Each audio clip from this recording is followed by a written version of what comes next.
Listen, that game was so back and forth. If I told you this, and this is why having both games on at the same time totally sucked, because you can't enjoy the moment. You can't go along for the ride. You're just sort of observing from a distance. There were 18 lead changes in that basketball game. There were 13 ties in that basketball game. There were so many moments of just, what did I just witness in that basketball game? I feel bad for you, Moj. I feel bad for a lot of Avs fans who were not able to witness it full throttle, because it's just one of those, you can't explain it unless you sit down and watch it from beginning to end. That game was just crazy. Some ill-advised plays by the Nuggets that we normally don't see. Remember, I told you guys the key to this series, I said going in, will be turnovers. I said it.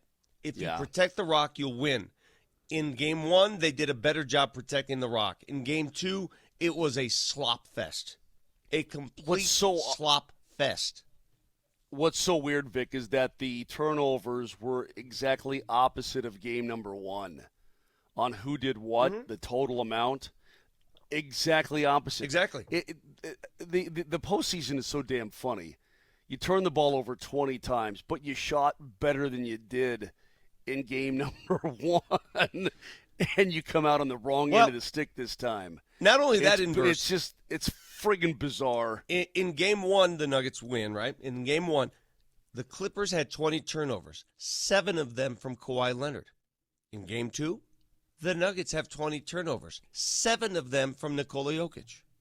Now, I think we can all agree, watching that game, Nikola did not have his best stuff last night. No, he did not. A lot of that, just, before we go crazy here, a lot of that is a product of the fact that the Clippers are suffocating him as soon as he touches the ball. Yeah. They are not allowing him to beat them. They're just not. As evidenced by the lack of interior scoring by the Nuggets. They only had 38 paint points, which is fourth fewest of the season. They can't score in the paint. They can't get the ball to the paint unless it's a fast break opportunity. But when they're in their half-court offense, they're shooting jump shots. That's what they're resorting to, because the Clippers are dropping 4 dudes in the lane every single time. So I don't know what the answer is. I don't know how to get Nikola more engaged on the block. I don't know what you do. They got a 7-footer sitting there anchoring it, and they got a bunch of length all around him. And they're basically begging the Nuggets to shoot jumpers. That's what they're doing. To the Nuggets' credit, they made a good percentage of their threes last night. They were 14 of 32, so they did that. If you told me they make 14 threes, I'd say they win the game. Well, here's what's bizarre, is that through 2 games, at least through, let's say, regulation, the Nuggets have averaged allowing 102 points, which I didn't think was going to be possible. They've also averaged scoring around 102 points, which I also didn't think was going to happen. You want to hear a preposterous number to tell you just how reckless they were with the ball? If I told you that the Denver Nuggets shoot 44% from 3, which they did, 44%. If I told you they out-rebounded one of the best rebounding teams in the NBA by 18 boards, 50-32, they dominated the glass. Those 2 stats alone, I'd say, wow, what did the Nuggets win by? Yeah. But you know what? None of that matters when you give up the rock. And they gave it up so many times last night. Dude, we're going to hear from Michael Porter Jr. here, and I'm not going to pin this on Mike. I thought Mike had a really great bounce-back game. I really do. 15 and 15 for Mike Porter, all right? 15 points, 15 rebounds. The turnover with $1:25 to play, where he corralled the rebound. He was looking to pass it down court to a teammate. The teammate had not turned around. So in that split second, the ball goes loose. He loses the rock. Chris Dunn jumps on him like a wrestler. I don't know what the hell he was doing. Injured his shoulder. That should have been a foul. Mm-hmm. Norman Powell scoops it up, hits the go-ahead 3, and that would be the final bucket of the game. That's it. That 3 with a buck and a half left. And so what happens afterwards? Michael Porter Jr. is in the locker room, guys. Basically, I'm sorry, there were other buckets after that. That would be the final lead that the Clippers necessitated. And after the game, Michael Porter Jr. is in the locker apologizing to his teammates. Just one by one apologizing for that. And my response, you don't need to apologize. That wasn't the game. There was plenty of time left. Yeah.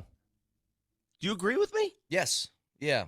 I mean, look, there's always a moment in the game, especially when one's close, that kind of sticks out more than others. That's going to stick out just because of the timing of it all, right? But I'm telling you right now, there were, I think, from Joker and Murray had that one sequence in the fourth, Vic, where he turns the ball over, they get the ball back, and then he tries to throw an oop, and it gets picked off again, like 2 turnovers in like 5 seconds. It was crazy. It was, and I think a lot of that. Hear me out on this one, Moj. A lot of that for Joker especially is a function of being triple and quadruple teamed at times, and a lot of that is a function of fatigue. Yeah, Joker did not rest quarter. in the fourth quarter. Yeah. He played A lot of minutes being played by him, and again, I go back to what we were talking about, where when he's off the floor, I'm like, God, get him a rest. And then I'm like, oh, no, please get him back in damned the game. if you do, damned if you don't, right? Yeah, it's 6 one way, half dozen the other. You're absolutely right about that. And, man, I never thought this was going to be an easy series, though. So, Brett, when we look at it, we say, okay, I'm I'm talking out of the side of my mouth because with the Nuggets, I'm like, okay, I thought it was going to be a difficult series. Now you're going back to L.A. Could you split there? Absolutely, you could.